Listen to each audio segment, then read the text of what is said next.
நாடாளுமன்ற தேர்தல் நிறைவடையும் நிலையில் பிரதமர் மோடி கன்னியாகுமரியில் கடலின் நடுவே அமைந்துள்ள விவேகானந்தர் மண்டபத்தை தியானம் செய்வதற்கு ஏற்ற இடமாக தேர்வு செய்துள்ளார்.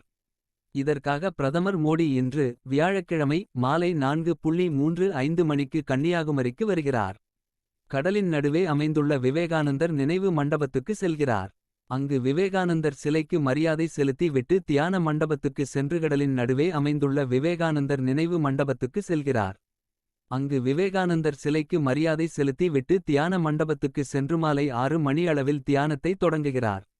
3 நாட்கள் அங்கேயே தங்கியிருந்து தியானம் செய்ய உள்ளார். இதற்காக விவேகானந்தர் மண்டபத்தில் பல்வேறு ஏற்பாடுகள் செய்யப்பட்டுள்ளன. பிரதமர் மோடி வருகை குறித்து கன்னியாகுமரி மாவட்ட கலெக்டரும் தேர்தல் அதிகாரியுமான ஸ்ரீதர் விளக்கம் அளித்துள்ளார். அவர் கூறுகையில், பிரதமர் வருவது தேர்தல் விதிமுறைகளுக்கு உட்பட்டது அல்ல. பிரதமரின் வருகையும் தியானமும் தனிப்பட்ட நிகழ்வு என்பதால் அனுமதி கோரப்படவில்லை.